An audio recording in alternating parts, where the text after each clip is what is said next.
Metal Gear Solid 5: The Phantom Pain is both a giant mess and the best game I've currently ever played. Here's why.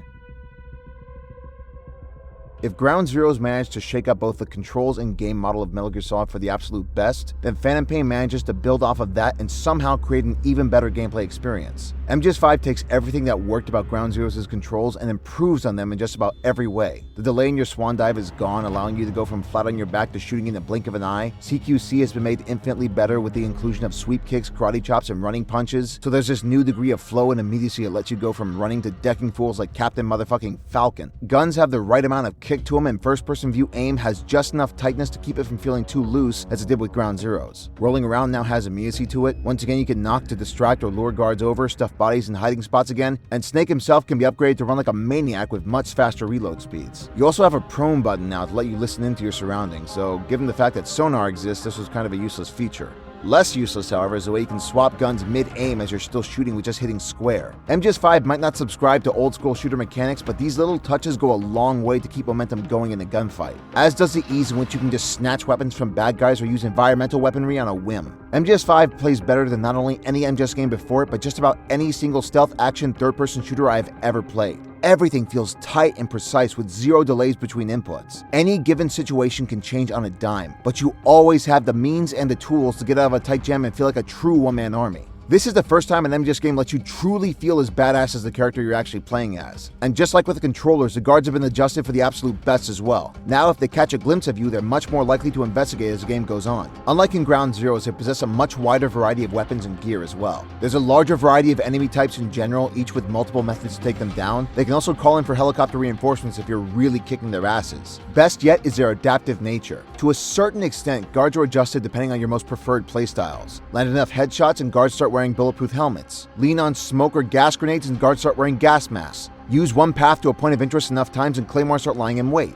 I mean, there was room to do way more than this, but given the structure of each area, things like cameras, walker gears, and tanks probably wouldn't work for every outpost. It doesn't go far enough, but it's still a welcome inclusion to the emergent game design of MGS5. It does just enough to ensure that you can't only lean on your tranquilized sniper rifle, during missions at least. I mean, the enemies aren't genius level AI, they can still be cheesed pretty easily, and they do have offensive caps, whereas the player has none. It isn't too hard to break the AI from time to time, often with pretty hilarious results, but it all works to keep the experience both engaging and exciting, with just the right amount of challenge to keep things interesting. When played on a minimalist level with no reflex mode, Phantom Pain could be a nail-bitingly tense stealth game. One fuck-up is all it takes to set an entire outpost on alert, but the controls are just so tight in their design and the window of grace with alerts is just wide enough that you do still have a chance to get yourself out of a tight jam before they even start, and that feeling of getting out of tight spots is always exhilarating. Of course, if you don't go minimalist, then you have about a trillion different weapons and gadgets you can use to pull off missions however the hell you want. You can clear out entire outposts without stepping foot inside, and the tools provided make doing so fun as all hell. Just like the Mark II of MGS4, why the hell am I going to use a tranq gun when Rocket Punch is so much more fun to use for the same result? And a big part of emergent gameplay working so well is being just as smooth in the action department as it is in stealth. Now when it comes to action, Metal Gear has always been hit or miss. Phantom Pain takes the MGS3 approach to alert phases, in that guards have limited reinforcements, so if you really want, you can wipe out an entire outpost and have that be a perfectly practical approach to gameplay. It won't feel like it drags on since guards in Phantom Pain have a much wider variety of weapons than Ground Zeroes, so the action becomes incredibly fast-paced with enemies that pose a threat in battle yet aren't bullet sponges or annoyingly overpowered. They hit that perfect sweet spot between being challenging enough where I feel like I'm in danger of dying, but still confident that I'll kick everyone's asses and usually do. And a huge part of what makes gunplay so damn fun in MGS5 is momentum. In contrast to every other MGS game, in Phantom Pain you move like the goddamn Roadrunner. I always just naturally went from shooting, running, diving, falcon punching, and grappling all in the span of seconds. Action keeps you moving in ways most third-person shooters simply don't, besides Vanquish. And that right there is the best thing about MGS5. Fuck-ups don't feel like fuck-ups. Both the stealth and action are so much fun that getting caught doesn't feel like punishment. Instead, it feels like one experience organically bleeding into another, and the end result creates consistently new and exciting experiences. It's a big part of why I can replay the same mission again and again, yet have a different experience each time. If things go wrong, I'm not compelled to just restart the mission. I say fuck it, run with the screw up, things still work out, and I still end up having a great time. That's largely thanks to the missions themselves. Like I said with my Ground Zeroes review, I adore MGS5's gameplay loop. Like Ground Zeroes introduced, the core mission types of Phantom Pain are rescue missions, elimination missions, demolition missions, and retrieval missions. You also have miscellaneous missions, only instead of novelty gimmicks that lose all replay value after the first 2 playthroughs, you got more conventional missions. You have the classic reach the goal missions, where like in the old MGS games, all you're really doing is reaching a checkpoint. There's also boss missions, a single tower defense mission, and a make yourself depressed mission. And I can honestly say that these are the most enjoyable missions of any video game I've currently ever played. In fact, while the pacing isn't the best, more on that later, this is the most enjoyable video game campaign I've ever experienced, period. There's no beating having all of your missions immediately accessible as opposed to a singular linear journey. I wouldn't mind the linear approach so much if it weren't for the fact that there's always sizable chunks of any MGS campaign that I just flat out hate. Like minus Raven and Rex, I don't like any of MGS1's campaign after Mantis dies. MGS2 is consistently good, but the set pieces are all tedious. MGS3 grinds to a halt with the caves, the underground tunnels with no guards, that terrible jeep chase that drags on for way too long, and that fucking escort mission. And MGS4 just flat out stops being fun 2 acts in.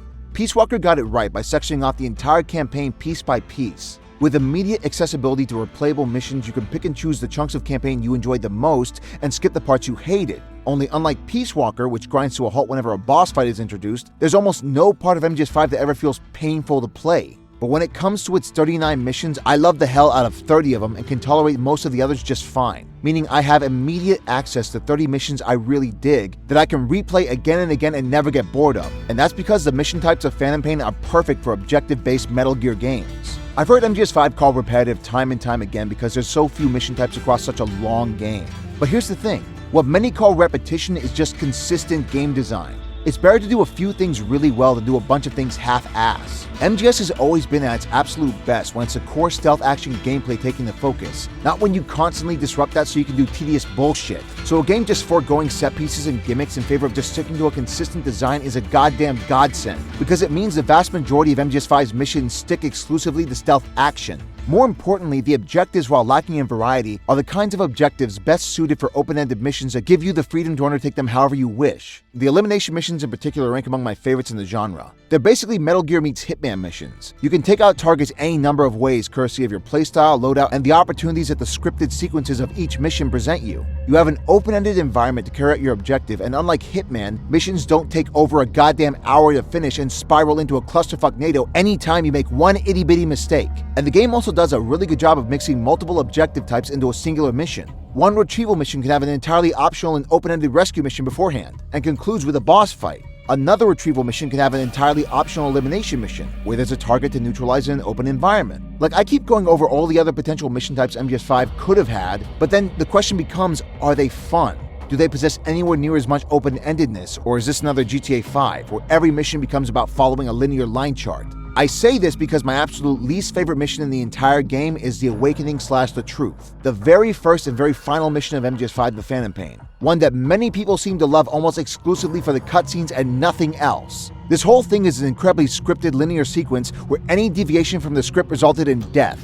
It was entirely unrepresentative of the larger game, and frankly, it was fucking boring. The Awakening is over an hour long, but only 70 minutes of that is actual gameplay, and only 2 rooms of that is genuine gameplay. What's fun about railroad linearity when you have next to no control? The rest is exposition and pointlessly overblown cutscenes that probably would have been way more fun played instead of watched. Awakening is everything wrong with MGS wrapped into a singular mission. And if that's what people want to see more of with MGS5, I will happily take boring, repetitive, consistent stealth action goodness over this bullshit any day. Another case I've heard is that missions should be more elaborate, like merging a couple of smaller missions into a singular mega mission. Only that kind of kills the other big thing that Phantom Pain has going for it, immediacy. Not a single mission ever feels like a commitment. You can jump in, play it however you want, then jump out, rinse and repeat. The fact that most missions can be cleared in minutes only encourages that fuck it mentality MGS5 thrives on. When missions are so short, I'm not compelled to start over if things go sideways. I'm more compelled to just say fuck it, roll with whatever happened, or just go bananas with experimentation. Because I know with how short a mission is, I can always jump back into it later and play it as originally intended.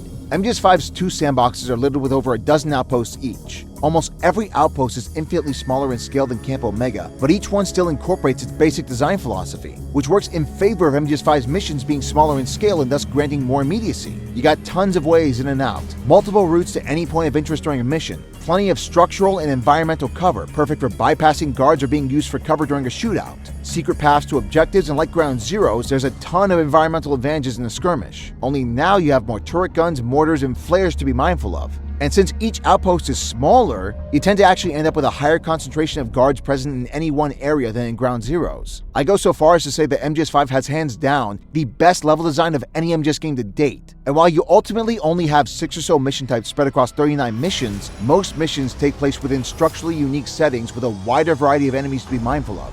More to the point, no 2 missions are ever the same. Assassinating 3 commanders en route to a meeting area, for example, isn't the same experience as trying to kill a commander in the middle of giving a tour. The situations always differ along with the settings, as well as the methods you have to pull off any one objective. And just like with Ground Zeroes, missions also have a wide variety of alternative scenarios to roll with just in case things don't go as planned. Get caught at any point during Red Brass, and the commanders all run off to their separate outposts, requiring you to take each one down individually on their home turf. Screw up when tailing the Major's number 2, and instead of waiting around for his meeting, the Major will try and get away in a chopper, requiring you to take his chopper down before he can escape. Don't kill the column commander while en route to his destination, and then you have to take him and his takes down when they're all in the middle of a heavily guarded outpost. If you can't find that CIA dude before the Walker Gears get to him, then what you have to do is break him out of the quarantine zone before a secret XOF assassin can get to him. If you don't eliminate all of the skulls, or if you sneak past them, then once you find Code Talker, instead of dealing with ZRS, a tank, and an attack chopper, you're instead surrounded by an entire field of non-zombies and still have the skulls to deal with.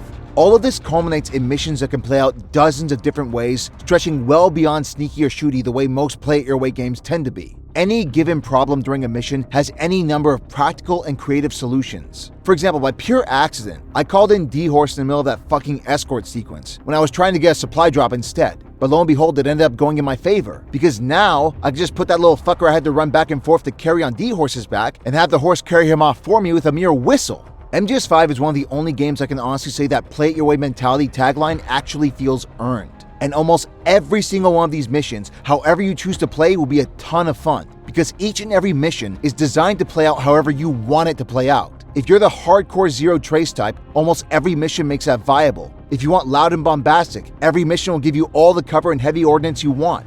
If you want goofy fun, slow-paced and methodical, or just want to blaze through a mission, MGS5 has your back. And that's what keeps these missions from getting boring. Almost any one mission can play out any number of ways depending on how you want it to play out, depending on what you prefer in that given moment. And on top of all of that, you got the buddy system. MGS5 has 4 unique buddies you can bring with you during any mission. D-Horse, the most trusty steed in all of gaming, who acts as a great mode of transportation, a fun distraction, and manages to actually make diarrhea just another tool in tactical espionage. D-Dog, an excellent scout, a handy partner for incapacitating or distracting guards, and the best boy.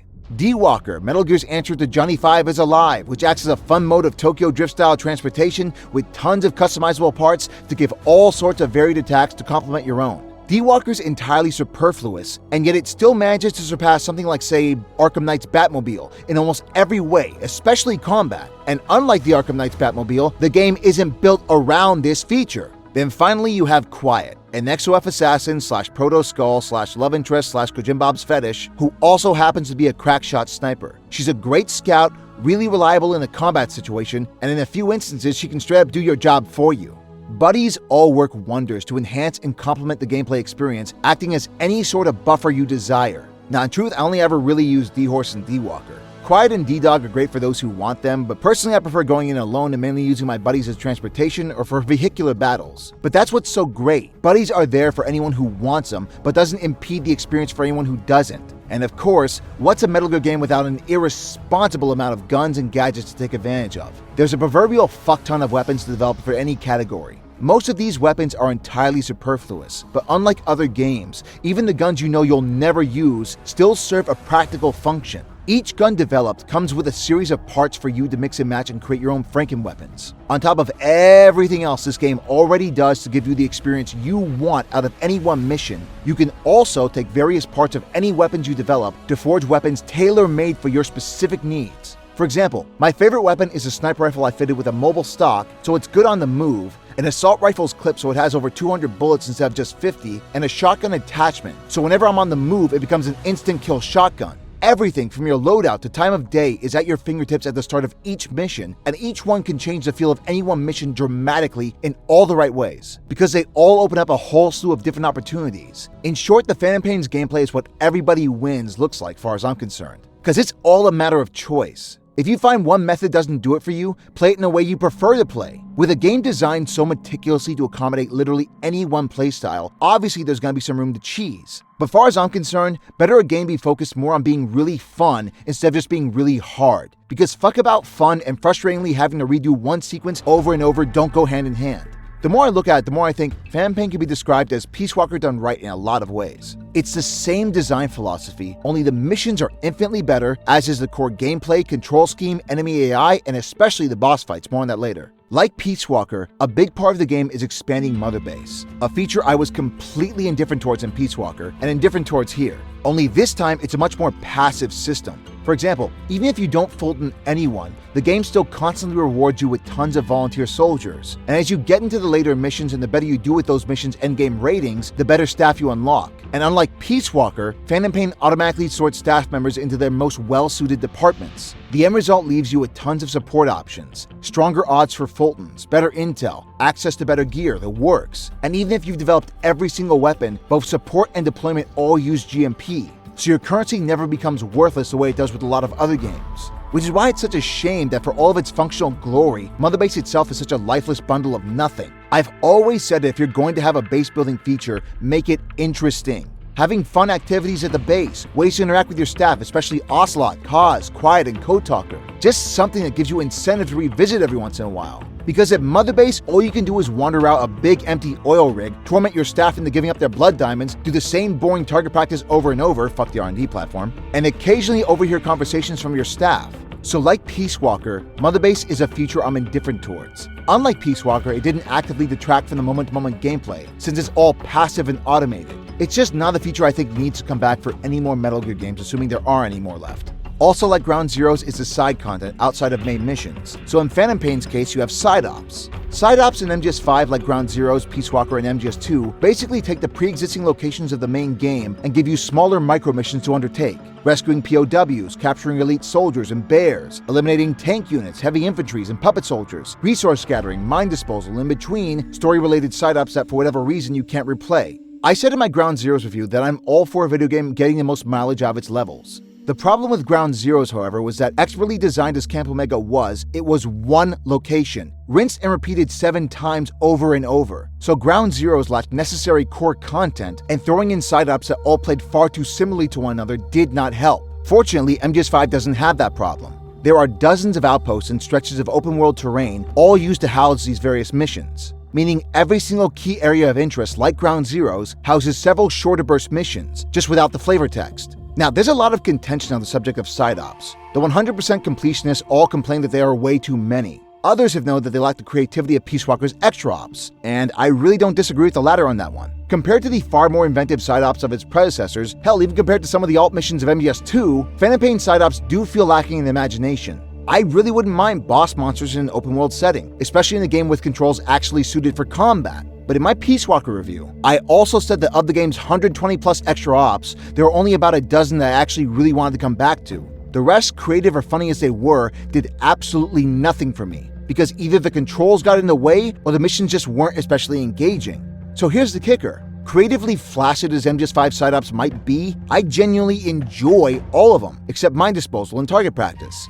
I always said that my favorite extra ops were the practical ones, destroying cargo, item recovery, or just extra ops where I was sneaking around and getting clever about how I carried out my goal. Because these are all still Metal Gear games, and these games are always at their best when the focus is on creative stealth, not gimmicks. And these side ops give me exactly that. Activities in an open world setting that feel like micro Metal Gear missions. Yes, there's ways to cheese every single one with Fultons and tranquilizer guns, but that's just not how I roll. Whatever the side activity, I want to get as creative as I can because that's where I'm having the most fun. Sure, I could use my rocket punch to knock out an entire checkpoint full of heavy infantries, or I could pick them off one by one or engage in a firefight, dismantling their armor any number of ways and blowing them straight to hell. When there's an elite soldier roaming a base, I like to get up close and personal because it makes for a far more satisfying and badass takedown. And sure, I could just knock a wandering MSF soldier out, or I could chase him around like a fucking Looney Tunes cartoon because the latter is genuinely more fun.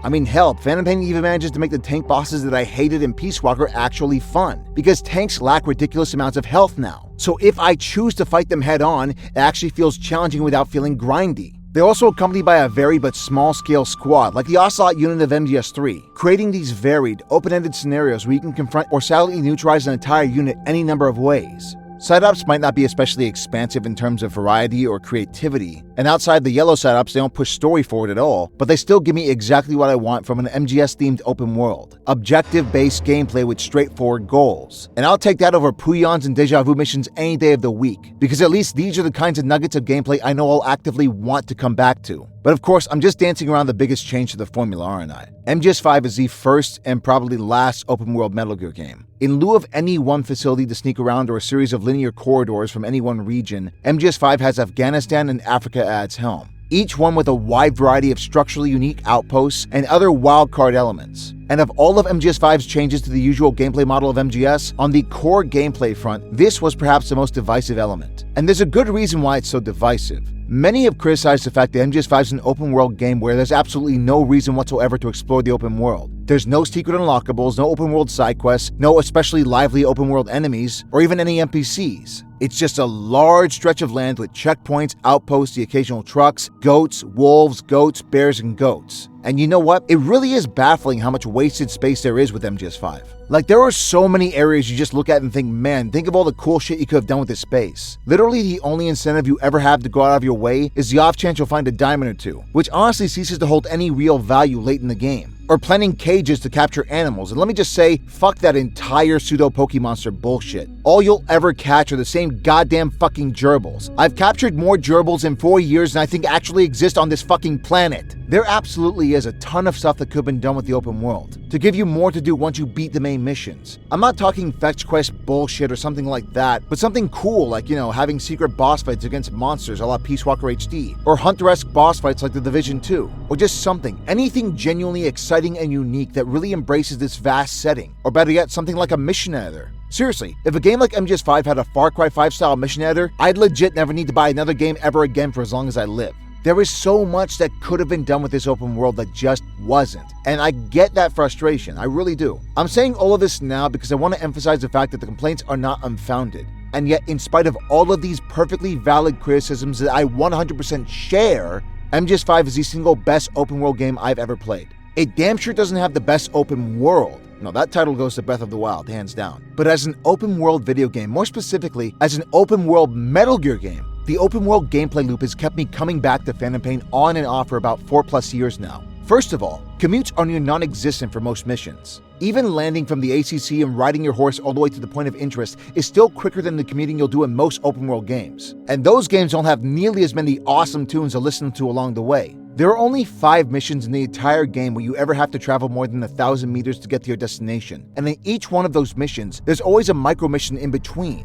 or additional objectives and threats to be mindful of along the way. Honeybee, for example, might be the longest you have to travel in any given mission. And along the way, there's an entirely optional rescue mission that takes place within the dam, but can go down to any point between the dam and the caves, giving you windows to rescue the Hamid dude via ambush or whatever. And even then, you can always either use a delivery port to just jump to the mission area or just land there from the word go. Let me just break down what an average session of MGS5 looks like for me. I'll just jump into the game, replay one of my favorite missions. When I get the job done, I tend to exfiltrate on land, then just jump into any nearby side ops. If there's one in an outpost, I'll fast travel there and just take the mission head on. If not, I'll just ride to the side op, blasting some of the best hits of the 80s. Then I'll jump into a main op nearby that I like and tackle it on land. Maybe I'll occasionally jump into a boss fight or replay Mission 22 because that's one of my favorites, and before I know it, a few hours have passed and I'm still having a blast. It's the connective flow of the gameplay loop that keeps me coming back. The flow of going from highly replayable main ops, to side missions, to horseback riding to the tunes of the 80s, to more main ops, to other missions straight out of the ACC. It's a self-perpetuating gameplay loop and I just cannot get bored of it. I put in this game, load up a mission, and just go nuts. Despite being the final MGS game, Phantom Pain isn't a game about just tying up a pointless story of naked Big Boss Snake Man. It's basically a water cooler video game. The kind of game not so much about the main storyline, but more about the millions of micro stories that form organically through your actions. How you pulled off all these daring rescues, how you took down a target using nothing but C4 and horse shit. And in the context of the actual plot, it makes the most sense that this is the approach. These are the sorts of things that will make someone like Big Boss a legend in the eyes of other soldiers across the globe. You're essentially forging the legacy as you go, building Big Boss's meme up to pass down to the next generation. It just so happens that doing so is not only in game, but also a bundle of of fun. Now, that isn't to say that I love everything about this game on the gameplay front. I noted that I love the objectives chosen for the main missions because I do. I honestly don't think the game needed more variety in its mission types. The problem is, of the game's mission types, there's a serious imbalance. MGS5's campaign consists of 39 unique missions. Of its missions, here's how many are rescue missions. Here's how many are elimination missions. Here's how many are retrieval missions. Here's how many are demolition missions. And finally, here's how many are miscellaneous missions. The vast majority of missions in this game are rescue missions. Meanwhile, the game barely has any demolition missions. And that's ridiculous because the demolition missions are some of the finest bits of open-ended stealth action goodness the series has ever had to offer, especially Pitch Dark. Meanwhile, there's such an oversaturation of rescue missions that some feel a bit phoned in. After the White Mamba, there's a back-to-back stretch of missions that feel really binary. Close Contact, Aim True Ye Vengeful, and Root Cause. All of these take place at checkpoints, which lack any of the intricate level design you see in the proper Outpost. And the actual scripted sequences of these missions really aren't all that much to write home about either. More to the point is the issue of pacing. MGS5 never feels like a chore to get through because even the worst missions minus Awakening are still inherently fun, but the pacing of this game is a mess. Many blame the open-world mission-oriented format, but that ain't it. No, the order in which some missions play out just doesn't make any sense for a large chunk of the game. Why do we go from introducing the main villain in Honeybee to wet work missions disconnected from everything to a rescue mission where the target is the only survivor of the parasite epidemic that's been hinted at ever since episode 3? Why do we go from juggling between the trail of nukes with Trader's Caravan, On the Trail, and War Economy to child soldiers and parasite-related stuff with Blood Runs Deep, Voices, and Rescue the Intel Agent? Why does Aim True Ye Vengeful come after hinting about the parasite epidemic with Close Contact to the actual epidemic spreading with Hunted Down? I mean, why does the White Mamba even take place within Chapter 1 at all, when it's completely disconnected from everything going on up till that point and results in Eli contributing absolutely nothing upon arrival, except at the very end when it's most convenient? Though I get ahead of myself there, because I'm gonna get back to that shit. And why in the ever-loving pickle fuck aren't all the repeat missions just modifiers like in Ground Zeroes, or in a separate tab like in Peace Walker? If Chapter 1 is the main story of MGS5 and Chapter 2 is little more than the epilogue, then there's no reason a lot of these missions couldn't have just been saved for Chapter 2. If structured in a way that actually made sense, this is what MGS5's mission order should have looked like. This way, the order in which things progress doesn't feel as archaic or messy. The smaller plot points and subplots all stay connected by mini clusters and more organically bleed into the next plot points. The missions themselves may be fun, but even as someone who doesn't give a shit about the stories in these games, I always found the order in which these missions came about really sloppy and confusing. And I can guarantee you that a hell of a lot more people wouldn't have been as down on the mission-based approach if the story felt tighter and more focused. And Chapter 2, in turn, would have felt like a proper epilogue because now, a lot of the missions would have felt like the world after, just jumping into missions with no connective tissue to the larger story. A series of one-and-done jobs because war is a business and now the main villain is dead, so we just keep going. And there are other issues as well. For the absolute beast that he is, Kiefer Snake's biggest weakness seems to be slight inclines. Climbing through rough terrains becomes a bitch, and trying to crawl can get really frustrating when the player will just not crawl over the slightest bump in the ground. And in contrast to Ground Zeroes, where you never had any trouble climbing up and down stairs, here you risk standing up against your own will if you dare climb towards ramps or stairways. Also, for the purposes of this review, I did a brand new playthrough by making a new PS4 user account without PSN. So I played the entire game again offline, meaning I had no interference whatsoever. But for those who do play online, the way in which a large chunk of your resources gets taken hostage whenever servers undergo maintenance, or if you're just offline, is some manipulative ass bullshit. On launch, the game was not designed like that. This didn't happen till way after the fact, when Kojima Bob was on his way out. And I suspect it's to incentivize sticking with FOB, and fuck that. Sure, Konami isn't nearly as egregious as, say, Activision or EA in the microtransaction live service garbage front, but their attempts to string players along in a game that is largely single-player focused is beyond the pale of greed-fueled stupidity. So too are these fucking daily rewards. The act of playing the game itself should be the reward. Trying to use the fictional currency, Mother-Base coins, to keep players with maybe more addictive personalities coming back for FOB's sake is insufferable. Another subject people gloss over that bugs my tits for the same reason is the weapon level system. I'm all for the fully customizable weapon system that the game has created. What I'm not for is weapons having levels that determine how strong they are. This was introduced in Peace Walker, and I hated it then too, because level 1 or 100, a bullet should have the same effect. It doesn't impact the single player, but it does affect the multiplayer. Just like the Mother-Base coins and resource siphoning, this is specifically to get players committed to scoring the highest level weapons in FOB.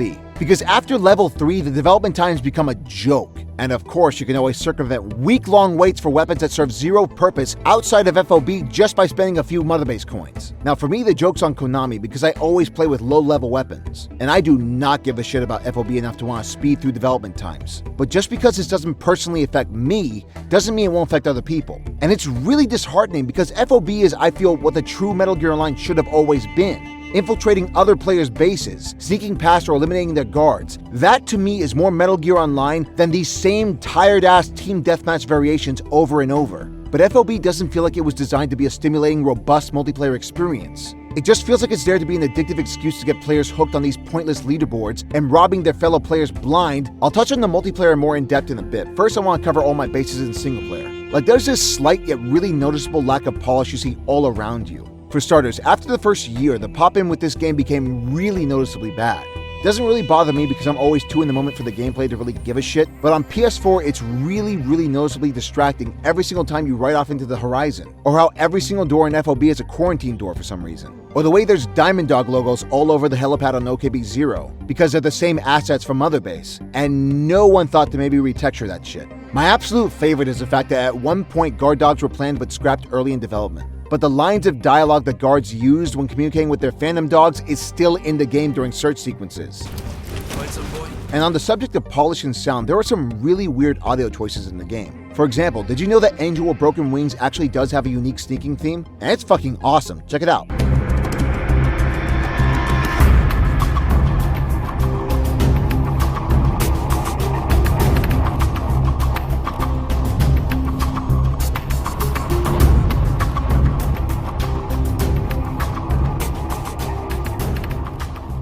Only it doesn't play if you ever arouse any suspicion. You gotta be really sneaky to actually sneak around to this tune. Or how about this? Did you know that Diamond Campaign, the single best alert theme of any MGS game to date, plays if you're caught during Code Talker? Don't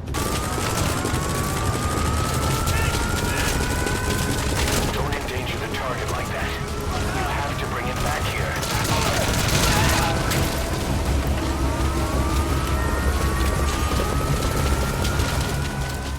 Seriously, this theme perfectly captures the high stakes of this all-or-nothing mission, where if Code Talker dies, Diamond Dogs dies with him.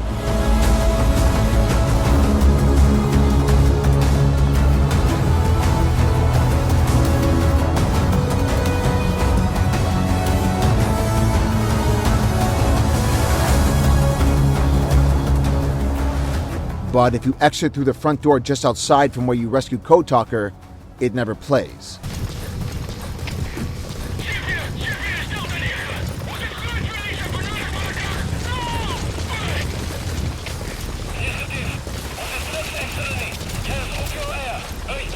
And in a game with so many options set in such a grand scope, you can guarantee there's always ways to break the hell out of it, right down to breaking some of the boss fights. In contrast to a lot of the other stuff, this stuff actually does directly impact the gameplay, and not in a good way. I mean, unless you're looking for a good laugh.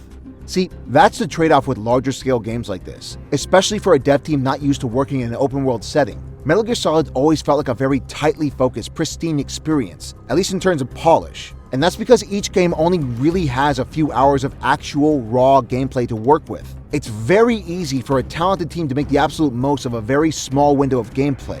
MGS5, in contrast, has more raw gameplay than the entire series combined, not including bonus content. I mean, a lack of polish is one thing. There are other things that just make no sense whatsoever. Like how there's so many assets from MGO3 that for whatever reason never get added to the main game. Things like knives, Fulton launchers, the cosmetics, anything like that. Or how you have entire security features that are only for FOB, never in the actual main game. It's really odd to have these things exclusive to multiplayer when they work just as fine in the main game, and probably add a whole bunch to the escalation system. Then you have the issue with the Demon Snake. There's a feature in MGS5 where the more of a bastard you choose to play as, the more demon points you accumulate, and eventually culminates into becoming Demon Snake, where you're always drenched in blood and your head boner is large enough to satisfy a flaming whale. On paper, this is a really cool idea, a constant visual to remind you of your in-game sins, and a bit of in-game storytelling, showing us how Kiefer Snake sees himself the shittier players behave. In execution, however, it's completely counterintuitive to what MGS5 is all about. This is a game designed to be played and replayed a number of ways, so why the hell would you punish players for playing a certain way? It doesn't affect the actual gameplay, but it's really unsightly, and the way in which you remove demon points is really repetitive. If you play lethally or use Molotov cocktails to burn people alive, you shouldn't be punished for that because mechanically it's just playing the game. Demon Snake should have been reserved for shit like killing animals, POWs, and building nukes in FOB. Things there's no reason in-game to do so. If you choose to, you're just kind of a piece of shit in-game. MGS has always had these really heavy-handed ways of pushing their non-lethal agenda in gameplay. But at least sequences like the Sorrow's River of Tears were just one boss sequence. But as is, it's a feature I just out and out do not like. Also, while I'm at, the checkpoint system of this game is absolute dog shit. It often relies on using different corridors to act as checkpoints, which, fair's fair, in the linear games it wasn't that big a deal because the corridors were never that big. But with an open world setting, there is no intermediate corridors. Now, granted, a lot of the open world does have set autosave checkpoint systems, as do a lot of the outposts themselves. But that's only if you aren't in action. Get into a heated situation, you're shit out of luck. Or if you use the fast travel system, you risk bypassing a lot of the checkpoints. So if you do a whole bunch of shit and then fast travel to another outpost and then die, guess what? You gotta do all that bullshit all over again. When you're doing the same thing because you couldn't have anticipated not hitting a certain checkpoint, that is bad design. And the fact that certain side-ups can only be played once despite being some of the more inventive ones in the game is complete bullshit. It doesn't make any sense why something like an actual boss fight on Mother Base will be a one-and-done deal when it's one of the few interesting things you can actually do on Mother Base. Finally, there's a matter of battle gear. Now look, I'm not someone to complain when the game already has so much to offer in terms of content, and already has a pseudo Metal Gear to customize into your own adorable little murder machine. But it's incredibly baffling as to why the Battle Gear cutscenes are even in the game if Kojima decided they wanted to cut it out because it broke the game. Why tease us with such an awesome looking piece of hardware, make us go visit that sweaty cunt with his magic legs to see it being built, just to say, here's your toy, here's as many options, you can't play with it. It doesn't connect to anything in the story, and if all three of its cutscenes were cut from the game, nothing would be lost. So what's gained by teasing us with something that will never be ours? No, I think it's more like the Arkham Knight situation in that it literally broke the game on a mechanical level. Much like with Arkham Knight's Batmobile, hence why they had to delay the game to make sure it actually worked properly. The difference between the Batmobile and Battle Gear, however, is that Battle Gear, like all the buddies, like half the stuff you can use in this game, wasn't a paramount feature in the game. So rather than delay Metal Gear Solid 5 to fix Battle Gear, they said fuck it and just didn't bother. And I get that, it makes sense, but again, why have the cutscenes in the game then? I'm sure I had a bunch of other issues as well, but ultimately, even my biggest gripes with this game don't come close to actively impeding the overall experience. They bug me, sure, some way more so than others. But there's way more about this game that's not only good but incredible than there is that's bad.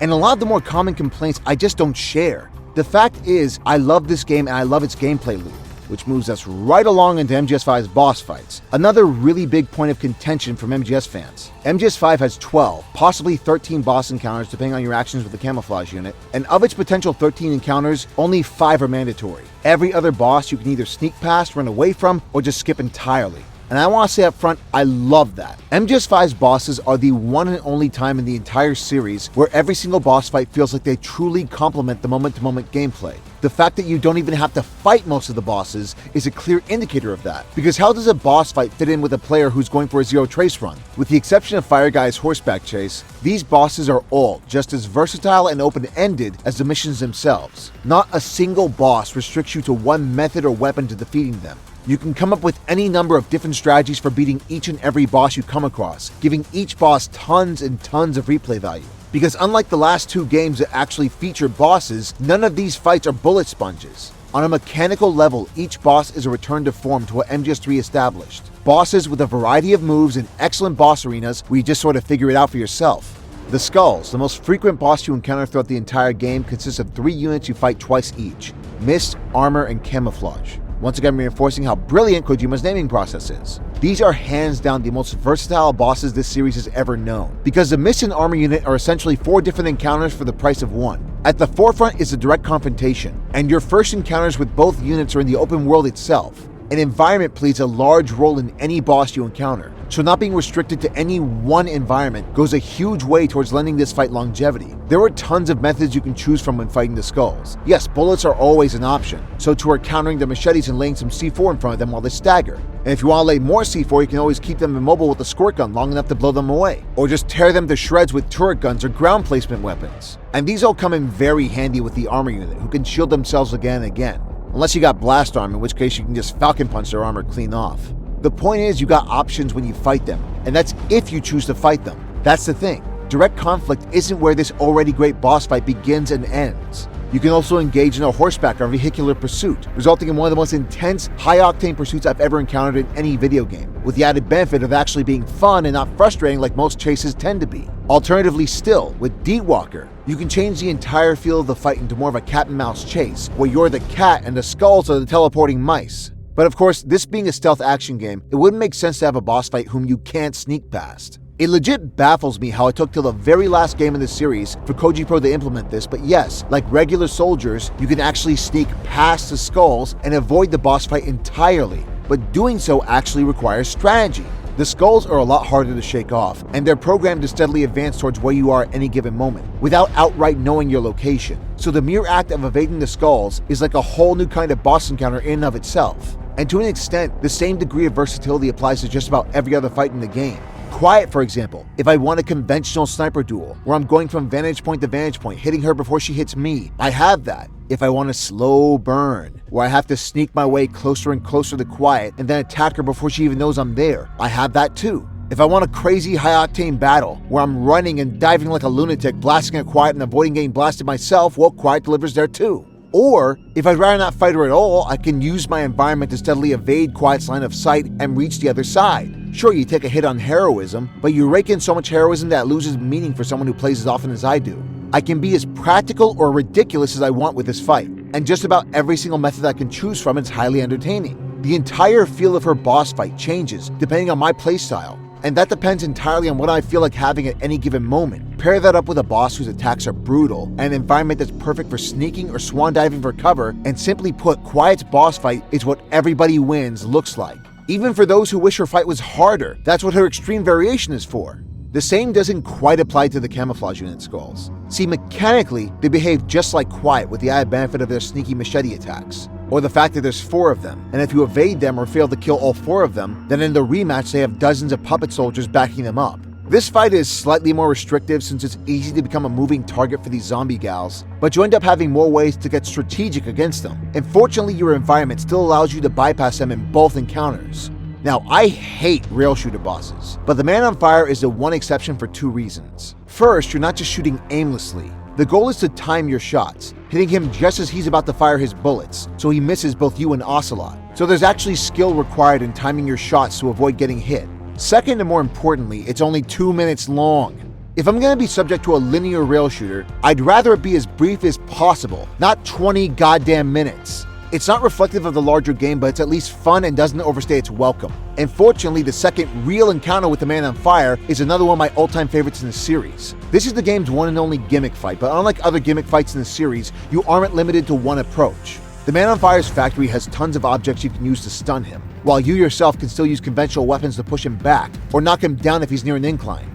The fight kind of feels like a pseudo Mr. Freeze fight from Arkham City, where you're trapped with this really powerful enemy and have a bunch of different things you can use to lay into him, like ramming his ass over and over with a jeep, or just driving him off a fucking cliff like a beast. This fight isn't hard at all. In fact, most of the boss fights in this game are pretty easy, but holy shit is this one fun and just viscerally satisfying. It incorporates stealth nicely, letting you shake him off to lure him near traps. But if you'd rather have a conventional boss fight where you fight him directly, then you have that option too. The game tells you to run to the tunnels, but if you don't, then you can fight the Man on Fire as soon as he's outside. And in doing so, he always knows your location, meaning you can't shake him off, but can instead eliminate him by stunning him a total of 3 times. 3 being what it takes to actually land a hit on Baby Mantis when he pops up. Obviously, there's ways to cheese this fight, ending it in seconds, and sure, that can feel pretty damn lame. But I'm okay with that, because I'd rather a boss fight have a plethora of options that still makes the fight creative, replayable, enjoyable, and as challenging as it needs to be. Then there's Eli. Now, I have a lot to say about this little prick, and I will when we get to the story, but focusing entirely on his boss fight alone, his is bar none the best CQC fight I've ever experienced with MGS. This doesn't include the boss or Volgin, since CQC was just one tool in your vast array of options against either of them. It's important to understand that I hate the CQC boss fights of Metal Gear, and while I enjoy Solidus's fight just fine, I'd have preferred not being limited to a single weapon that controls like clunky ass. Eli's is a CQC fight that manages to have everything I love in a good MGS boss fight. For starters, the CQC of MGS5 is infinitely better than every game before because on top of combos, you have Falcon Punch, sweep attacks, and QTE counters. But more importantly, CQC isn't the only option. You can still use traps, non-lethal weapons, even stealth stealth will actually factor into this fight because Eli will periodically flee and hide behind a corner, and you, the player, can opt to navigate around the ship to attack him from behind when he doesn't suspect it. And Eli himself is a vicious little fucker. On top of that is the fact that this boss fight, like the end, gives you a number of options for neutralizing Eli before this fight can even trigger. Unlike the end, however, those options don't involve gimmicks, but rather core stealth gameplay, getting the drop on Eli however you see fit. And I really wish that MGS5 had more boss encounters like this, where if you play carefully, you have just as many options for neutralizing the boss silently as you do fighting them head on. It's almost like a non-lethal version of elimination missions, as much as it is a boss mission. Then finally, there's the big cheese itself, Sahelanthropus. It's you in this massive, sprawling space alone with a giant Voltron-looking motherfucker, and you just gotta figure it out. The first encounter is all about just getting away from Sally. You have the entire central base and the mountainside to use as cover, while this giant thing seeks you out, and tense doesn't even begin to describe this encounter. You have so many places to run and hide, and yet Sahelanthropus somehow always feels like it's just around the corner. 4 years on, and this encounter still makes my ass clench uncomfortably.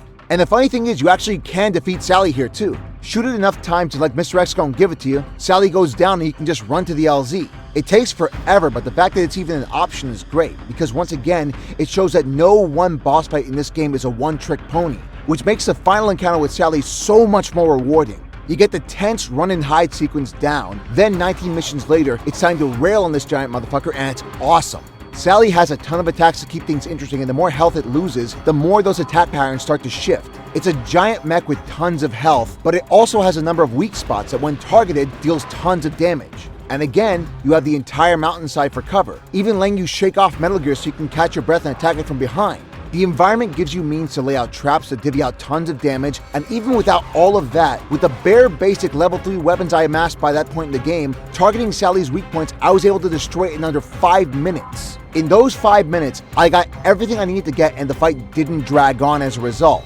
Compare that to Peace Walker, a fight that on your first run can take upwards of 20 minutes, and that's purely because it's such an unbearable grind. I literally couldn't ask for anything more from a Metal Gear mech fight. One encounter gives me all the tense stealth action I could ask for, the other gives me the cathartic action that doesn't veer into mindless grind.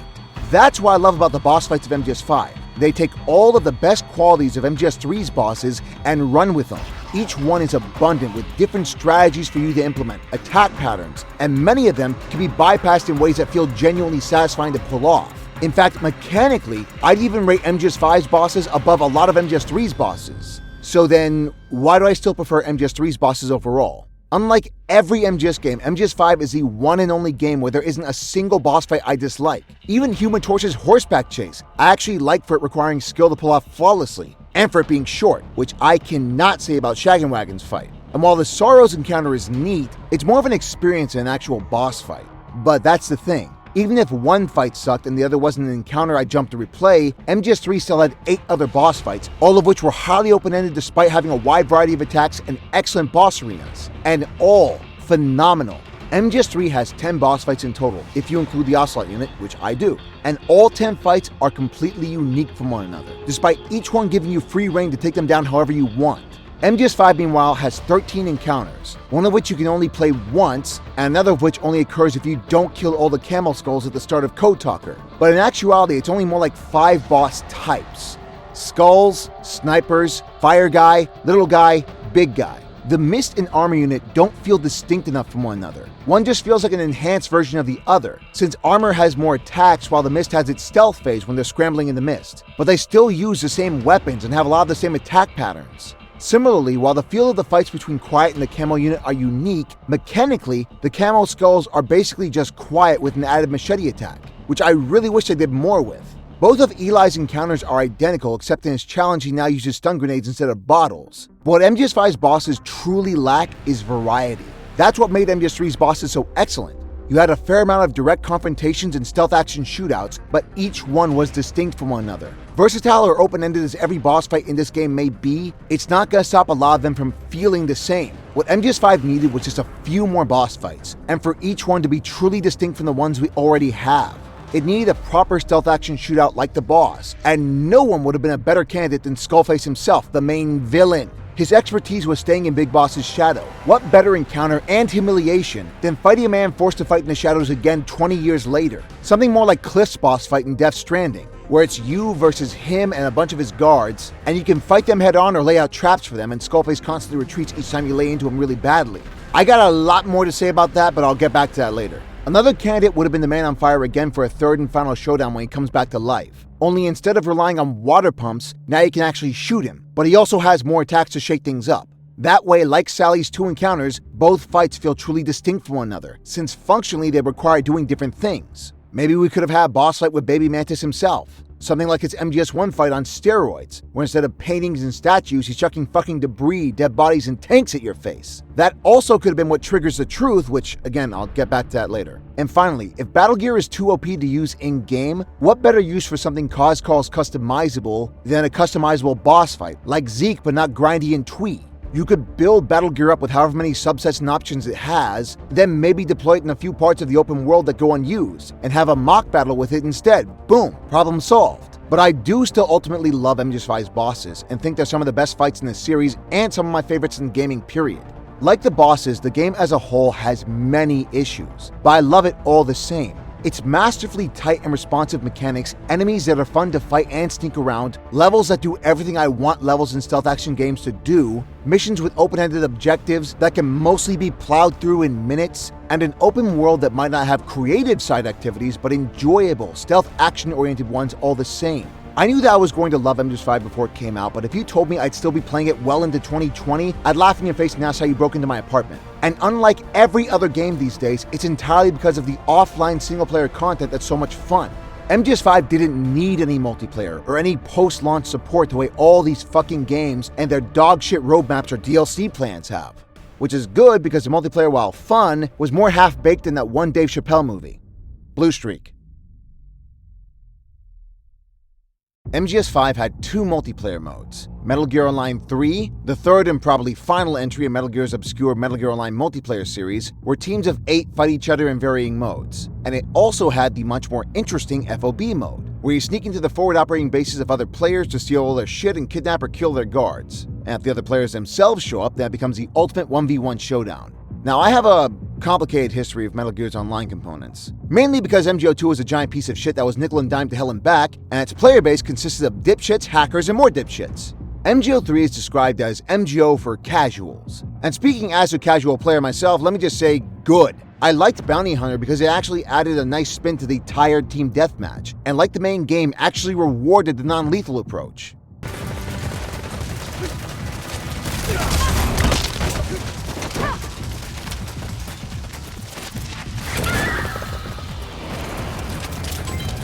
I thought the gadgets used in MGO3 were inventive and added a refreshing degree of strategy, and the reward system worked great to incentivize being a good teammate. I also loved having Walker Gears in matches because actually piloting them is a blast, especially when duking it out with other Walker Gears, and thought that the adjusted stamina, which MGS5 itself fortunately does not have, was fair in MGO3. I did wish that Walker Gears would actually respawn, but what are you gonna do? Finally, I actually loved Rush Mode, because it essentially turns any one map into an entirely different one. See, Rush Mode basically sectioned off the battle to only one part of the map, but that part's never where the fights actually gravitate towards normally. So in effect, almost every map becomes 2 for the price of 1, and minus Black Site, they're actually pretty balanced. And the maneuvers you can pull off in this game, I just don't get with any other multiplayer game out there. I'm not a multiplayer fan, I hate multiplayer in video games. But for as binary as Metal Gear Online 3 may be, the moment-to-moment gameplay is still a blast, because it creates unique, on-the-fly moments you just don't get from other multiplayer games. Here's the thing though, while MGO2 was nickel and dimed, having the bare basic content of just 5 maps, while selling you all the content that MGO1 had on go, it did still have content. In the end of its life, it had about a dozen modes, 2 of which were really good. It had 8 unique characters, a fuck ton of music you could listen to at any point during the matches, with tons of cosmetic items to give your avatar real individuality, and ultimately after 3 DLCs and 1 free map, it ended its life with about 15 maps. For the record, MGO1 started with 12 and didn't charge for a single one. See, that's the thing, for as much as I enjoyed MGO3 and kind of occasionally still do, it only had 4 modes to choose from. It had 1 DLC that no one bought, meaning consistently, the maps never really grew beyond the original 5. It only had 3 uniques, you couldn't change your infinitely smaller playlists of music during matches, the game had far fewer weapons to pick and choose from, and for a base game with so many cosmetic assets that would have been perfect for MGO3, none of that is present. Instead, you can only pick from one of a very few specific class suits and a pitifully small amount of vests and masks. Visually, they have way more flair than MGO2, but there's just no way to make your character look distinct. And sadly, MGO3 was destined to fail from the start. Unlike MGO2, which released on launch with MGS4, when those millions of players who purchased MGS4 were still balls deep into it and thus had access to MGO2, MGO3 didn't launch until over a month after MGS5's release, after everyone's already played the game and a billion other fucking games have come out for players to move on to. So out of its millions of owners, maybe a couple 100,000 were still around to play MGO3, and that didn't last long either because this game did not have enough content to keep them interested, and other far more robust games came out in that same time. MGO2 worked because it was 2008.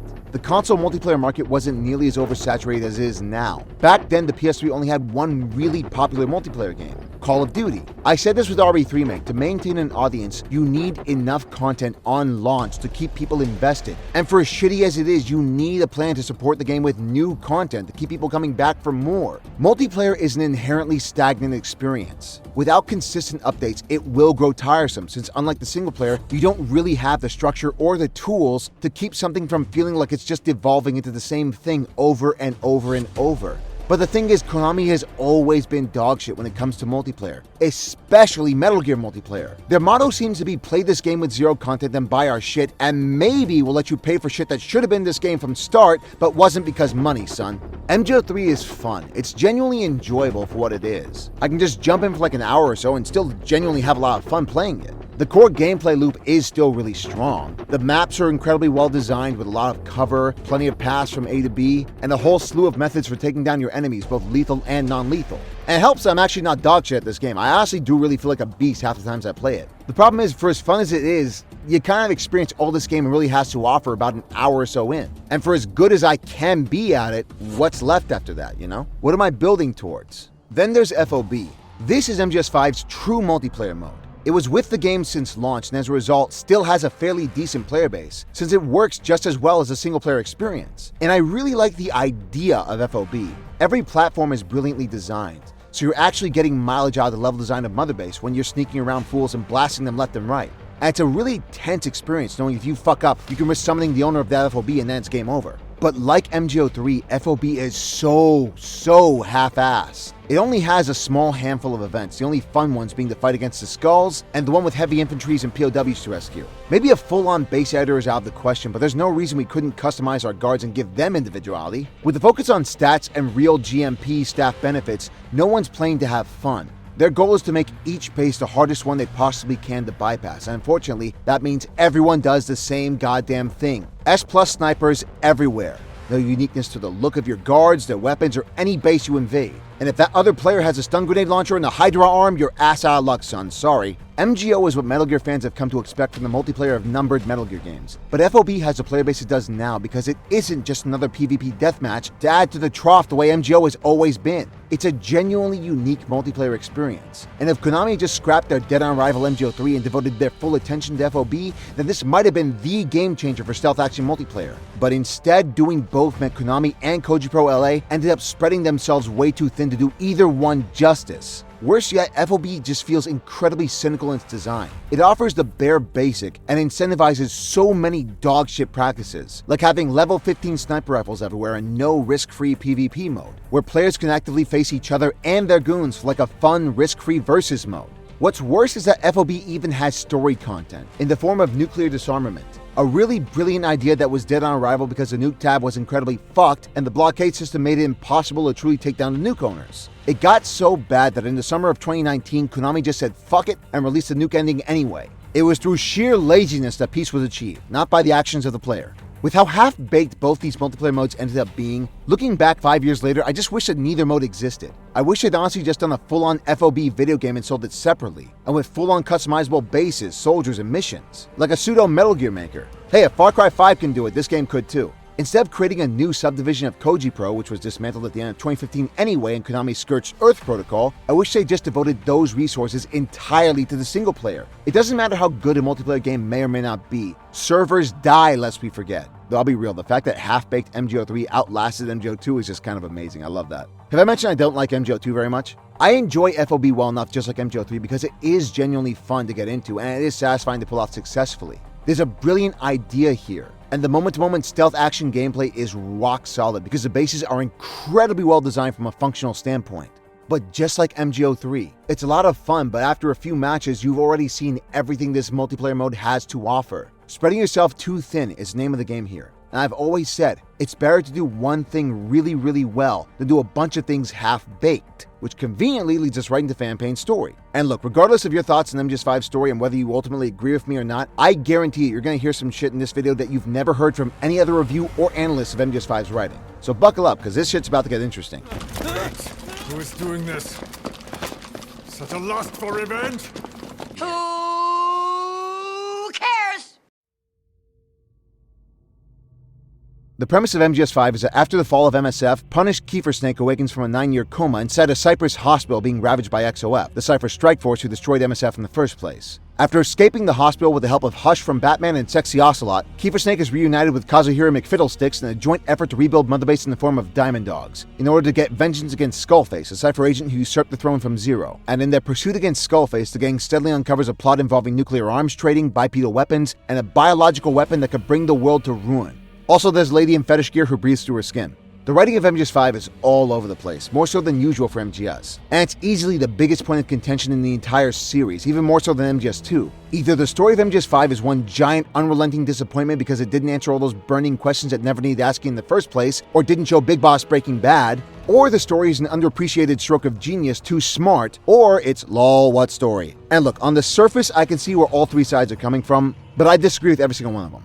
If you've been following my reviews up to this point, you know that I don't hold high regard towards Hideo Kojimbo as a story writer. I think he has great ideas, but lacks the ability to fully explore those ideas beyond the surface level, or do anything of actual value with his characters. He's so much more focused on barfing his thematic themes and exposition onto our faces than he is actually letting his characters breathe and genuinely engage with one another in real, meaningful moments. So when all these fucking trailers were dropping with great music, cool imagery, and empty buzzwords, all I was thinking was, damn, Kojimbo really has great taste in music. And the Metal Gear series has been spouting that missing link bullshit with every Big Boss era game since Portable Ops. Why do I care about filling in gaps to a story that I already know the ending to? The only thing a prequel sequel can do is lend that story new context. So does MGS5 do that? I'd say so, seeing as how the end result had me looking at Big Boss in an entirely different light. Was it well executed? Well, that's where things get a bit more nuanced. I'm going to say out the gate that I think Phantom Pain is the most well-written MGS game by Kojimbo. I think its actual story is better and more well-structured. I think the dialogue is mostly stronger. I loved most of the characters a lot more than the previous games. And the ending was one of the only plot twists in the entire series that I actually really dug. And all of that said, the writing is pretty bad. Look, there are shades of brilliance in MGS5's story and overall ideas. On the surface, Phantom Pain is a giant leap forward in terms of the quality of writing. But as is always the case with MGS, the problem lies in consolidation. Kojimbo decides to do way too much and thus spreads his ideas way too thin.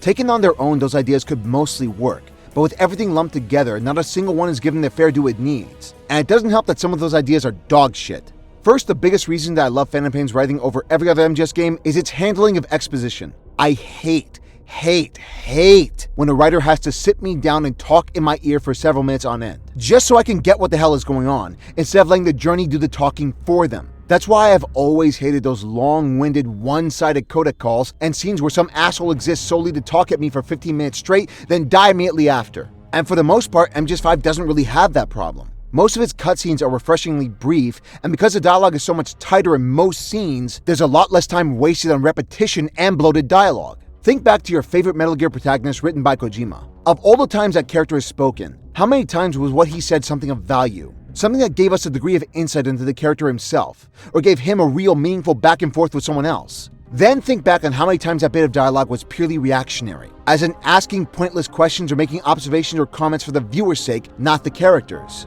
There's a fine difference between reacting and participating, and MGS has always veered towards the former. And while I don't like the fact that Kiefer Snake barely talks, it's much more preferable than wasting my time with reactionary bullshit, because the end result is the same either way, but at least one path takes up less time than the other. Now, what I wish instead was that Kiefer Snake had more actual lines of value to add to any given scene. But the truth is, I felt the same way with every single MGS game that wasn't Peace Walker, or any of the spin-off games. Kojima's dialogue just isn't very good, and I sincerely doubt it's any better in his native tongue. Not when the majority of scenes still consist of people talking at each other in lengthy exposition dumps. I mean, don't get me wrong, the exposition is still there. In fact, there's several hours to fill in all the gaps you could ask for. It's just that now the info dumps are relegated to cassette tapes, and thank back Christ above for that. Like Peace Walker, Phantom Pain doesn't grind to a halt to bludgeon you to death with dense exposition. All background information is segmented into separate tapes, all narrowed to one particular subject, as opposed to MGS's habit of just cramming tons and tons of shit into one codec call. And unlike Codec, you have the complete library accessible, unlocking more and more tapes with each mission, which you can listen to whenever you wish. The tapes that matter are marked as yellow, and if you skip the rest, you'll still get what's going on. And if you want real-time information like the codec calls used to have, that's what InScope is for. Just point your scope at what you want help with and click. The tapes are there if you want to flesh things out beyond the surface, but if you don't, you won't be lost. And as I said with Peace Walker, that is how you do exposition. Make it easily accessible in shorter bursts, but have a strong enough surface plot that you can actually comprehend what's going on without needing to listen to anything. And this is perhaps the biggest point of contention when it comes to the writing of MGS5, the actual plot. See, MGS5 is shockingly scarce on cutscenes, which I'll address, but in-game storytelling is just as viable a tool as cinematic storytelling. Spying on a target while they reveal plans to manufacture nukes in Nova Braga that they can sell to PFs across the region, that advances the plot given how it ties into Skullface's plan. Rescuing targets who reveal that they were captured and tortured because your actions directly led to soldiers getting poisoned by a strange disease also advances the plot, as we later learned that Mephinda Oilfield was just a testing ground for the vocal cord parasites, which spread into the surrounding drinking water after Kiefer Snake detonated the pumps. I mean, even just seeing the Walker Gears in Africa is in-game storytelling. It's both a visual and in-game plot point that shows Skullface's influence is spreading across the globe. I've always said that a story is far more immediately interesting if it leaves you asking questions. In your pursuit of Skullface, you and the character steadily come across more and more plot points, all seemingly disconnected from one another, yet all somehow connected to Skullface. The intrigue subsequently comes from seeing just how everything fits together, like how those wind-up toys the Bionic Expert refused to make were actually Walker Gears and larger bipedal weapons such as Sahelanthropus, and that Skullface is actively providing a steady supply to its customers, enemy PFs. We then see these Walker Gears in action pretty consistently throughout the game, and see more PFs are buying what Skullface is selling, implying they'll eventually buy his much larger bipedal weapons, which he can set up with nuclear warheads. We learned that Skullface is having nuclear materials shipped into Africa, but that they're all laced with this strange metallic archaea, a corrosive substance that renders nukes inert. We later learned that those materials are all being processed into nukes at the CFA-run Nova Braga airport. Meanwhile, Skullface is using other PFs to spread rumors of nuclear arms trading to get word of mouth spreading. And then steadily, in both Afghanistan and Africa, we're teased about the existence of some strange disease that's ravaged an entire village which involved a strange unit. We learned that village was Malik's, and that he survived by not being there when the outbreak spread. When we investigate the Mephinda Oilfield, a refinery owned by a shell corporation tied to Cypher, we see that Skullface has been hiding those corpses within the water, all with these strange lumps on their chests. And through rescuing a bunch of kids that the human trafficker planned to deliver to Skullface, Snake is sent into the Devil's House, where he sees firsthand Skullface's victims all being treated with parasites and headphones embedded into their throats, before eventually this all culminates in the Diamond Dogs itself being hit with the same epidemic. And between the nukes, the parasites, the bipedal weapons, and Metal Gear, the question becomes simply, how is this all connected? That's what I love about Phantom Pain's story. In your pursuit for Skullface, you uncover more plot points, and the way it all fits together is actually pretty cool. It's complex without being convoluted, and it does something different with Metal Gears. Skullface wants to create a new world order, one free from any domineering culture or native tongue, where everyone is on an equal playing field. Between Cypher's information control, America's history of cultural and racial suppression, and the fact that the only way you could make it in America is to assimilate to its culture and native tongue, Skullface deduces that for his cultural utopia to become reality, English needs to die. And so do the relics of the old world, in this case Big Boss and Zero. So after wiping out both men and finding a way to research vocal cord parasites, an old Cypher program free from Cypher's watchful eyes, Skullface conjures a scheme to restructure the international paradigm, render the nuclear powers powerless. And how does he do that? By oversaturating the nuclear arms market. First, Skullface sells Walker Gears to various PFs, giving them an edge against their enemies, which will make them far more inclined to purchase larger, nuclear-capable bipedal weapons from Skullface. And as it happens, Homeboy here creates cheap nukes in Africa, all laced with metallic archaea, allowing him to immediately render any nuke he sells inert whenever he wishes. So, Skullface reaches out to various PFs to spread the word of nuclear arms trading in Africa, hoping to use word of mouth to get the ball rolling. With the Walker Gears all serving the various PFs quite well, and talk of nukes being developed, all that's missing is a smoking gun. And that's where Sally comes in. Skullface doesn't want to use Sally as his ultimate weapon. Sally's just a marketing tool, something Skullface deploys to terrify all the world into nuclear armament, be it small nations or basic terror cells, since no one knows where Sally came from. And sure enough, once all of that happens, who's ready to sell bipedal weapons and nukes at a discount? Uncle Skullster. And with everyone and their grandmother armed with nukes, suddenly the nuclear powers of the world become powerless. Basically think Syndrome from Incredibles. Just replace superpowers with nukes, and that's Skullface's plan in a nutshell. Skullface wants to intentionally oversaturate the market so nukes no longer hold any real value. And with that power vacuum, Skullface can capitalize by turning his vocal cord parasites into the new WMD, something only he possesses and can use at any time without warning. That is what I love about Phantom Pain's story. It feels genuinely inventive, but also has what other Metal Gear games are lacking: intrigue. I like the fact that I'm actually asking frequently, where are you going with all this? And I like even more what that grand tapestry actually looks like. And taking us along for this journey is a cast of characters whom I believe to be the strongest in the series. On paper. Venom Snake, for example, is the one protagonist I can actually take seriously. He isn't constantly asking questions, repeating everything he hears with a question mark, or growling about kernels. He's a calm, stoic man whose story is one of the saddest in the series. And while his presence is incredibly limited, when he does have actual character moments, he shines beautifully. Kaz, once a fun-loving womanizer, becomes goddamn Captain Ahab, blinded both metaphorically and literally in his pursuit of the white whale, no matter the cost. And seeing just how much he's changed, how full of hatred he is, while still managing to retain some degree of humanity, is genuinely compelling. Similarly, Ocelot as presented in this game feels like the natural evolution of what Major Ocelot from MGS3 would become. I'd never liked Ocelot until MGS3. In the first two games, I thought he was a boring cliche dipshit, not nearly as interesting or nearly as badass as the baddies around him. MGS3's Ocelot was great, but he also had an arc, where he actually grew from his exposure with Big Boss. We saw him constantly taking the lessons he learned from his rival to heart. So 20 years later, Ocelot's got a much cooler head on his shoulders, and he's actually putting those lessons to practice. We still see that sadistic side, only there's a method to the madness. Not just him being a crazy one-note asshole for the hell of it. If the series has taught us anything, Mr. Backstabby here is only doing whatever he does for one person, Big Boss. So why wouldn't he bring his A game when he's finally teamed up with the guy he's had a hard-on for since MGS3? And considering how the game ends, it makes even more sense. Because Ocelot acting the way he does means when he pulls the fast one on us, for once we actually don't see it coming. Most of Code Talker's best scenes are on tape, but minus him breaking down the parasites and Wolbachia, what he has to say is both poignant and relevant. Coming from an immigrant family myself, I can personally attest to the salad bowl culture of America. Code Talker is the personification of cultural suppression. Few have had the rap as bad as Native Americans with regards to cultural genocide. And while Code Talker tends to veer towards monologue land way too much, at the very least those monologues are briefer, more relevant, and carry much more immediate, relatable history to them.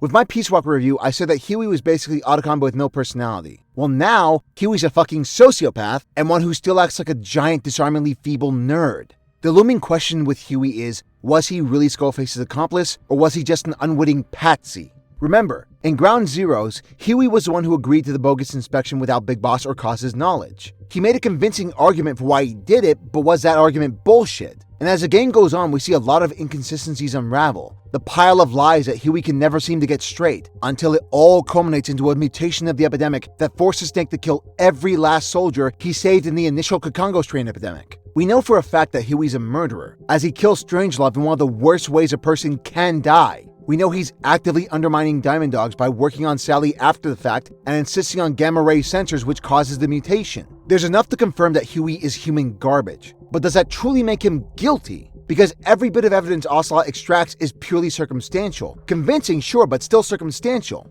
I mean, there is a case that, innocent or not, Huey's done more than enough that he doesn't deserve to live, but then, are the Diamond Dogs any better? For all the chaos that Huey has caused, how much chaos have Snake and his men caused for other PFs? The intel agents we rescued, for example, they were being brutalized in Mission 17 because the CFA soldiers were all killed by the tainted water Snake himself caused to leak downstream. How many soldiers do we, the player, kill left and right without any regard? How many PFs, if they had their hands on Snake, Kaz, Ocelot, or anyone from Diamond Dogs, wouldn't want them just as dead as Diamond Dogs want Huey dead? And would their vengeance not be justified? That's the question. It really does feel like Kojima made an effort to tell a story where gameplay and the actions of the player actually contribute in some form or another to the plot. We get so caught up in tribalism that we forget who and what we are playing as. A mercenary who is blowing up other soldiers who have nothing to do with his war as a means to an end, which conveniently loops us right into the big bad himself, Skullface.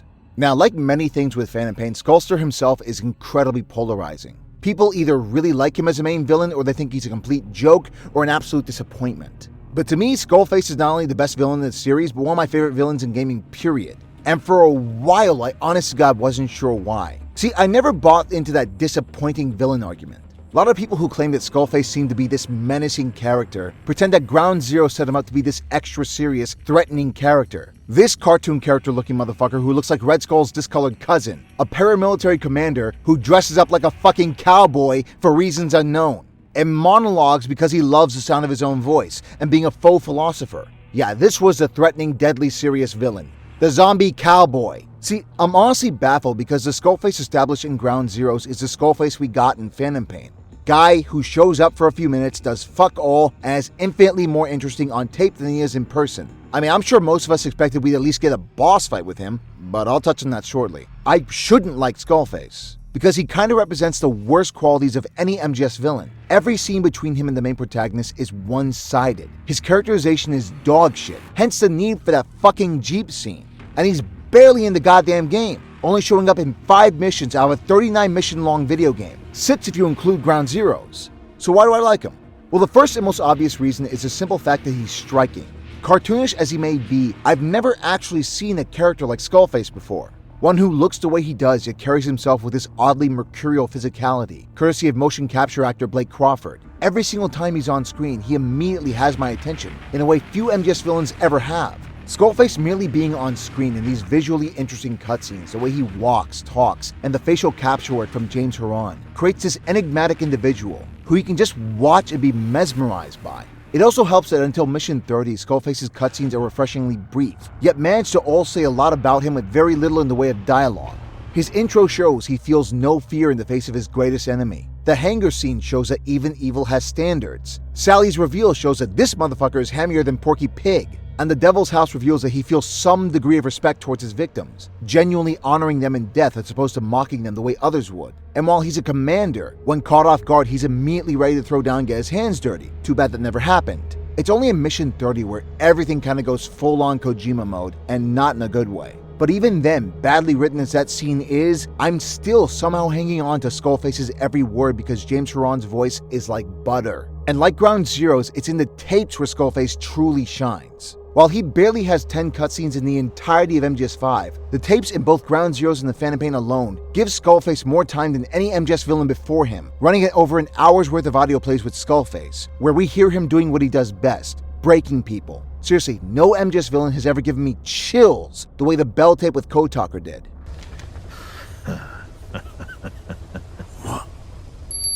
No! What are you doing? I am not afraid. I probably have every language strain inside of me, meaning all the world's languages are already lost to me. But that suits me fine. Sure, every other villain might have way more badass moments, but in a series where everyone and their dog is a badass, it's these more intimate moments that stick with me just a little bit more. Consider this my thanks. What are you? Catch. No!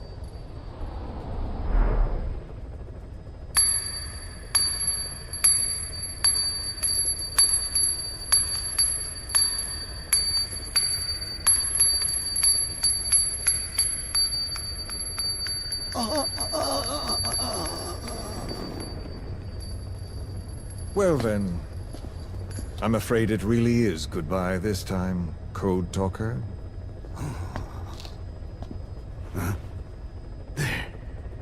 There is no soldier. Huh. Now where did he run off to?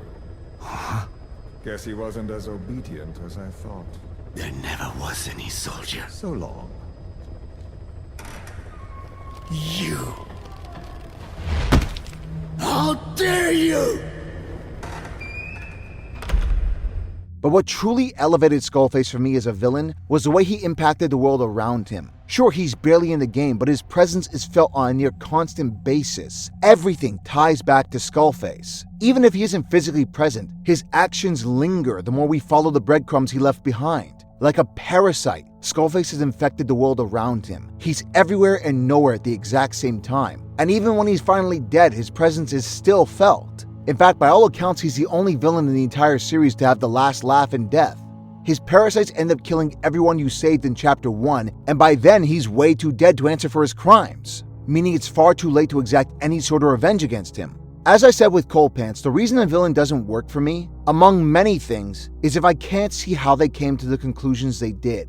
Batshit as Skullface's plans are, not only can I follow the train of logic to see how Skullface's hellish upbringing led him to the mindset he developed, but in a twisted sort of way his plans kinda make sense. As I mentioned, I come from an immigrant family. My grandmother, God rest her soul, spoke maybe 6 words of English despite living in America for over 40 years because she was deeply Islamic and religious, but literally had a 3rd grader's education. But despite not knowing the language of this land, she forged really strong, lifelong friendships with people she couldn't even communicate with. Now, I understand Farsi well enough. I can't speak it all that well, but I do understand it and can hold a conversation if I have to. But due to her use of a more ancient Afghani dialect, in my 30+ years that I knew her, I'd never had a real conversation with her. Yet I was closer to her than arguably any of my siblings or cousins since I spent the most time with her, even as some of them actually could sort of speak her language. To quote Skullface, no words were needed. Companionship isn't something that can only be forged through a shared common tongue. And it wasn't just with her. I worked in Gilroy for over 10 years as a money market agent. Half the people in that city didn't speak a lick of English, and yet I got along just fine with all of them. In fact, my shittiest, most frustrating customers were all white trash hillbillies who kept trying to cash fake checks, not the immigrants sending hard-earned cash to Mexico via Western Union. The idea that Skullface wants to bring people together by eradicating language barriers is a unique motivation. Due to my own upbringing, I can see some degree of truth to it. And even still, Skullface is a giant hypocrite, suppressing culture and languages to prevent cultural suppression. He's the very thing he loathes, and that combined with his methods is what makes him a villain. He's a self-serving son of a bitch, but honestly thinks that his goals are noble. And in a sick sort of way, I can kinda see why. And that is my favorite kind of villain. The villain who is the hero of his own story, even if he isn't physically doing fun shit the way Volgren or Liquid Ocelot were. Because here's the other thing, all the reasons people hate this guy could apply to just about any other MGS villain to date. The fact that every MGS villain has to have their big "what are you really after" monologue at the end of every MGS game is proof of that, because the journey itself would have already steadily, organically elaborated all this information bit by bit, instead of dumping it all on us at once. If a villain is truly characterized the right way, then by the end the information has already revealed itself, so we don't have to have it all spelled out for us bit by bit ad nauseum by the villain themselves. When your bad guy has to sit you down for over 12 minutes and say, oh, by the way, here is all my backstory, here's why I'm only doing this, you have failed. Think about it. What actual meaningful back and forth does any MGS protagonist have with any MGS antagonist? In every single scene, it's almost always the main villain doing all of the talking for them. The only real difference between him and the rest of the villains is the absence of a boss fight, which is a problem, but not one that lessens the character. I wish he had more screen time, sure, that he had more meaningful scenes with Venom Snake, and that he had a fucking boss fight. But as a character, Skullface is one of the greats as far as I'm concerned. And while much more could have been done with him or any of these characters, I still enjoy the vast majority of them and the journey they all took within Phantom Pain just fine. So then, why is it that every single bit of praise I have for the writing in this game comes with an asterisk? Well, because MGS5 is both the most well-written MGS game by a wide margin and the most frustrating by an even wider margin. Everything that I love about the writing or story within this game is completely undermined by a mixture of questionable priorities, logic within the world, underdeveloped ideas, and bad ideas. Every single time the story has me hooked, it finds a way to fuck it up. Much as I liked the plot itself, once the big picture was revealed, another question loomed over my head. If Skullface's true plan, his real endgame, is to eradicate the English language, why does he even need to oversaturate the nuclear arms market? He already has the English strain, so what's stopping him from just infecting a few willing bodies and inserting them into English-speaking cities? How does one relate to the other? I mean, for fuck's sake, we are literally living this goddamn nightmare as we speak. We see how fast a fucking virus spreads. And in contrast, if Skullface wants to render the nuclear powers powerless on a global scale, then why bother with the parasites at all? It just feels like the only real reason the nuke side of this story exists is because without it, there's no titular Metal Gear in this Metal Gear game. And without the parasites, there's no chance for Kojimbob to deliver his on-the-nose sermon about language and culture. Taken individually, each one can carry a story, but lumped together, neither one really gets their fair due. I mean, you could do both, but MGS5's handling is kind of a mess. The campaign constantly juggles between missions that connect to the parasites and missions that connect to Metal Gear, with no proper lead-in from one point to the next. It doesn't help that in Chapter 1, there's a good few missions that don't connect to anything, and would have honestly just been better off left for Chapter 2. Because that's when the missions are meant to be aimless, since that's the state that Diamond Dogs is in at that point.